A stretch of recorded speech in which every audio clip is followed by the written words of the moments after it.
he played with other teams like the Lions, the Jets, and the Cleveland Browns. But once a Giant, always a Giant. He won two Super Bowls from 1986 and 1990 as well.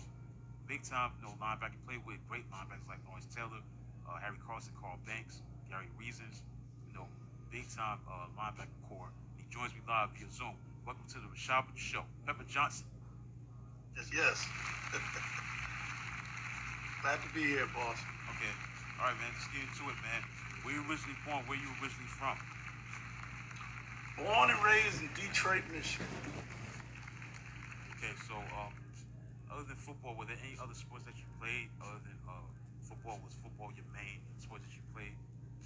Now, I actually played baseball first. Baseball was the first organized sport that I played. We did a little bit of everything in the neighborhood, even kickball. But we baseball was my first organized sport. I didn't play football until I got to high school. So basketball was number two. So in high school, I played baseball, basketball, and football. Um, Captains and two-time captains on all three sports. Okay. So, other than Ohio State, was there any other like colleges that reached out to you for a scholarship? Was there other schools like Ohio State that reached out to you? Or just Ohio State get a lot of attention from other schools other than Ohio State? Yeah. Uh, we got time for stories. I have a million of those. This one is kind of funny. I I worked hard. I never knew my senior year. I never spoke to any scouts or anything like that. My head coach didn't really allow it. At the end of the season, after I was named All City and All Metro, he pulled me into his office and he dumped this big old box of letters from different colleges. And I thought at the given time that I might be going to Bowling Green or University of Toledo, Western Michigan, Eastern Michigan, or something like that.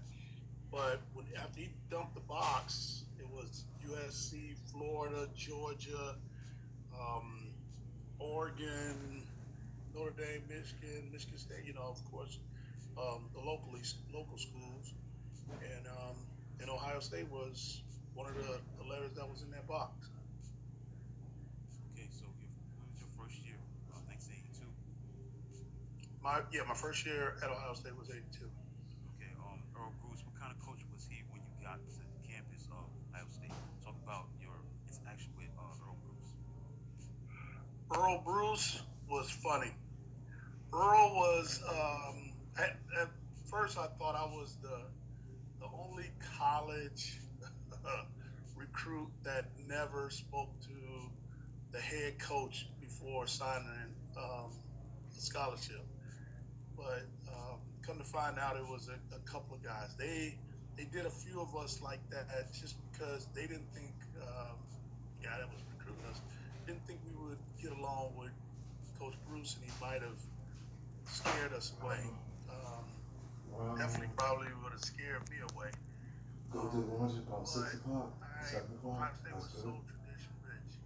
Earl just You're 9 o'clock. wasn't a guy Okay. that was Okay. used to dealing with inner city kids. The first thing he said to me was that he heard that Detroit was had two types of people, and this was before Officer and a Gentleman. Two types of people. Um, what he said, dancers and crooks, and asked me which one was I, and I said, Coach, I must be a dancer because I'm not a crook. So they kept me away from Earl Bruce. But when I look back on everything that I experienced with Coach Bruce, he he built me. He helped build the guy Pepper Johnson became afterwards. He toughened up my skin. It was just another um,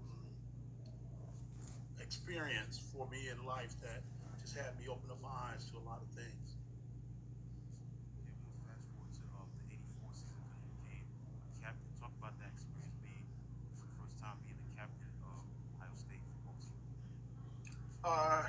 that was huge for me because I wasn't being a kid from uh, that stayed up north and coming to Ohio State.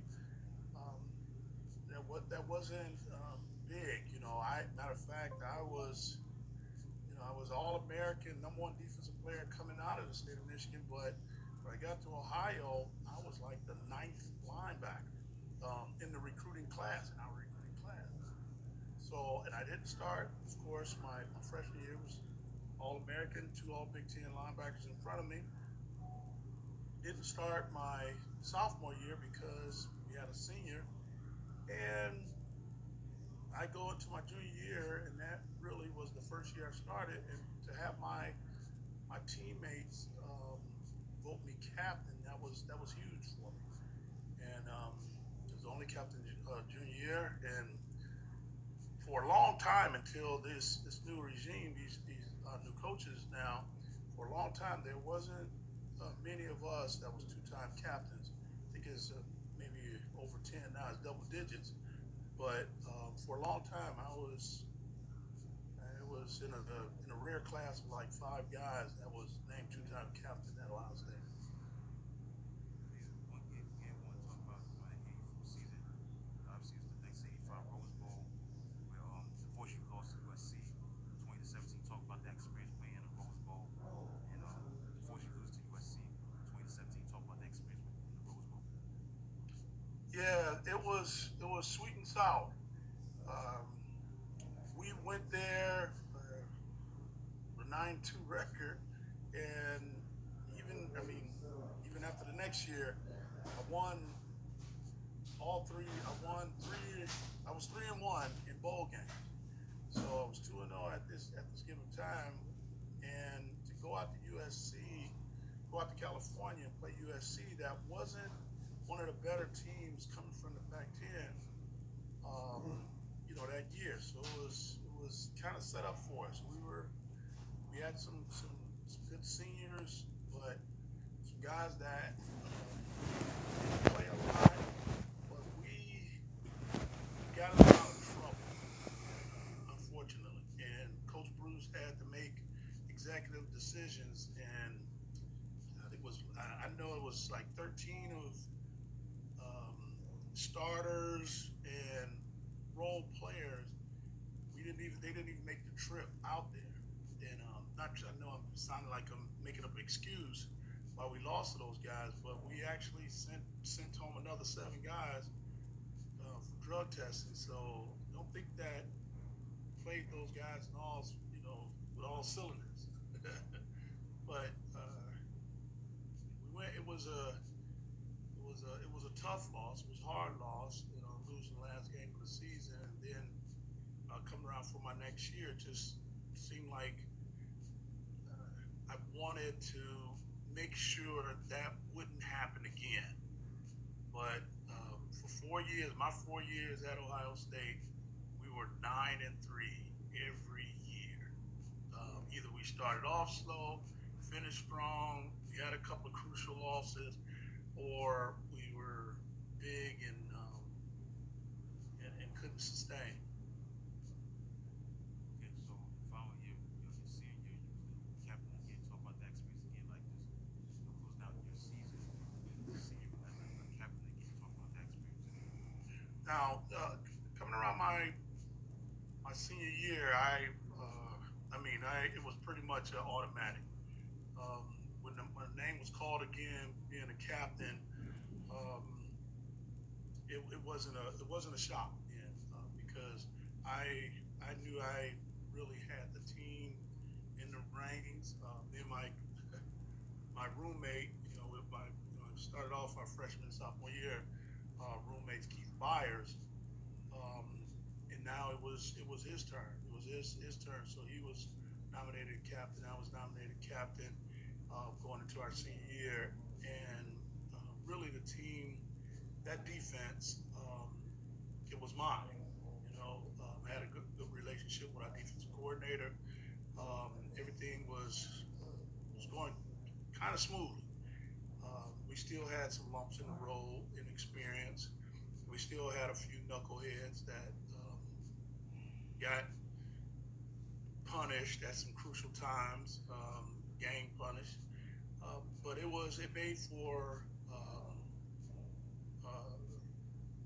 I guess a big experience and made it fun to look back at. Um, don't like the losses, but still made it fun to look back at. And this time, after my senior year, last game played, we won. I walked away with defensive player of the year. Defensive player of the ball game, and a close friend, close teammate. That also he was a fifth year senior, but the last 2 years we just became so close that he came out with MVP of the ball game. So it was rewarding. Okay, so game we're going to talk about game against Michigan. Unfortunately, lost 27-17. Talk about that experience. It's number 12 versus number 6. Talk about that game in Michigan. Well, now that wasn't rewarding out of the season because I would have loved to go out 3-1 versus those guys, but my career 2-2 batted 50% against them. In our senior year was kind of the same old thing. We had some young guys playing in a big game that was hard for us, and um, we made some ill-advised decisions out on the field that kind of hurt us. Well, end up hurting us bad, and um, we couldn't pull out of it. Um, Tried to, we came close, but we couldn't pull out of it, and so we come up with a loss against that team, and it seemed like that definitely would have put a sweeter cap to a senior season. But I go 2-2 against them, winning the first one that I played my freshman year, and losing the last one our senior. Okay, then we'll get into the Citrus Bowl against BYU. That game, we won 10-7, but that game I think is known for Chris Carty made some great catch, like one-handed grab, correct me if I'm wrong, in the Citrus Bowl. Talk about that. Oh, you said Chris? Chris Carter, he made a Oh yeah. Oh one-handed yeah, grab Chris. in that game. Chris. It was one of those things that you watch them in practice. Unlike these guys today everybody is trying to do that and trying to make that one-handed catch, and you get coaches pretty much allowing that. But we grew up in a day and era where you want to put both hands on the ball, unless you can't get both hands on the ball. And Chris actually um, would do that in practice, not like again, not just practicing on it. He has some big mitts, but if guys was holding, he was in a tussle or something with him, he would do that. So he goes and he makes a one-handed grab, make it look routine. And this was before the sticky gloves and all that stuff. I'm pretty sure he probably was barehanded when he caught it. I can't remember if he actually had on gloves or not. Okay, so you went 10-7 in that game, and now fast forward to your pro career, getting drafted by the Giants. Now, before getting drafted by the Giants, going to this draft, you expect to slip to the second round. Talk about that experience. Uh, Slipped to the second round. I didn't know. I was so happy that I got drafted in the second round. I didn't know if I was going to get drafted. Again, I wasn't one of those guys that um,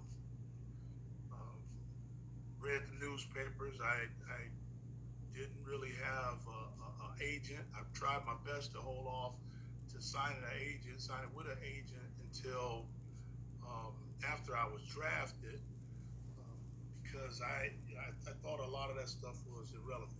You're going to get slotted anyway, so why give someone a percentage of your money that you you're going to get without an agent, without him even negotiating anything. So I turned a lot of agents away from me by just telling them that I'm not giving up percentage of money that's it's minimal for for a rookie, and anything you can get me up above that, then that's what I would give you a percentage of. They so a few guys turned away. I ended up grabbing a guy late, but the whole experience of the draft scared the mess out of me. Alumnus, good friend of mine. Matter of fact, I always referenced him as my father. He passed away last year, but he had me over his house. We was watching the draft, and after the first round went through, we left. We had to leave the house. We went out to dinner. So I actually was not. I didn't hear when my name was actually called. I wasn't at home. He ended up getting a phone call and taking a call and ended up telling me while we was sitting down at dinner that I was drafted to the Giants, and it was awesome feeling for me because the Giants was one of two teams that I wanted to go to. And matter of fact, it was Team A as opposed to Team B that I wanted to go to because it was a little closer, and I wanted to experience New York. And I was a big fan of Eric Carson, Lawrence Taylor, and Carl Banks, and I go all the way back to high school. So trying to join in with that crew, that was a blessing. Yeah, so get back about the Giants, they say obviously the Giants have both one another, forced to the Bears, a great '85 Bear team. The '86 season brought about a lot of focus on trying to get back to into those championships. Talk about training camp 1986. Getting ready for that championship season. Talk about that first day of training camp. Well, uh, this was kind of a mark of the Giants didn't know what was soon to come. I wasn't there when training camp started. I held out, and matter of fact, I ended up signing the contract on my birthday. I call this '86 the biggest year, um, one of the biggest years. It was the biggest year. But my daughter listens to this, she's going to be mad. Um, but the biggest year of my life because I ended that bowl game, like I said, at Ohio State. My last year there, I get drafted by the team that I always wanted to get drafted by. Um, my son was born in 1986. And then they actually gave me a contract. They actually wanted to pay me to play football on my birthday. So I signed the contract on my birthday and then go all the way around, and I still want to include it into '86, even though, the actual game was played in '87. But I go to a Super Bowl and win the Super Bowl my first year in the league. So it was an awesome feeling when I finally did get to camp. Um, it was mind blowing watching how um, the veteran guys, like I said, that linebacker core that we had, and then add on Leonard Marshall and George Martin and those guys, how all the players was so professional, how they handled themselves, and how they policed everybody else, and that was huge for me, and I learned so much from those guys on this is professional football. Forget the facilities. The facilities was terrible where we were practicing at pace, but the the the the the guys, the leaders, the true leaders on the team, Parcells. I'm not trying to take anything away from him, but because I know he he handpicked these guys and he put a little of himself into all of them, and that's what made us so special.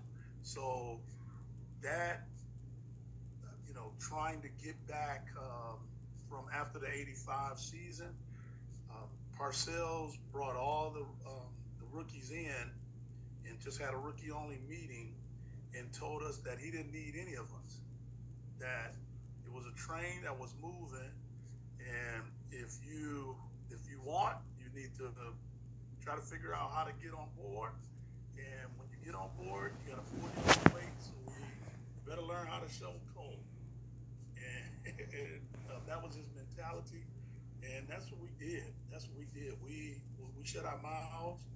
We put our head down and just grind.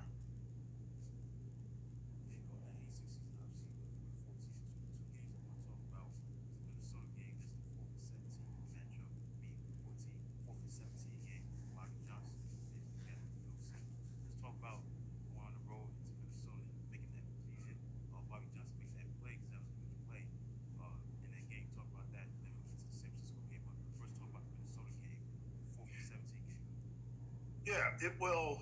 Of course, it was a tougher fight than what we wanted, but it was the makeup. It was the makeup of us.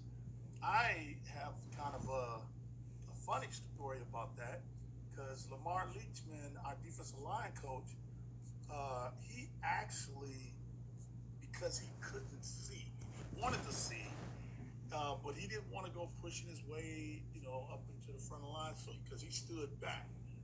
And because we were froze up for the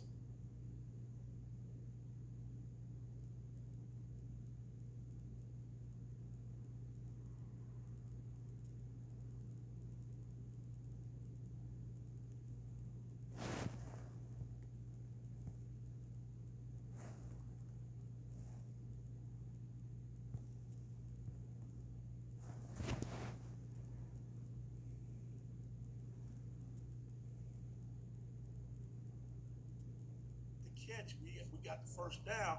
He was so happy he forgot that he was up on the bench. So he took a step off the bench. Bam! Down goes Frazier. He hit the ground. Everybody's so happy. They some guys stepping over him, pumping their fists and everything.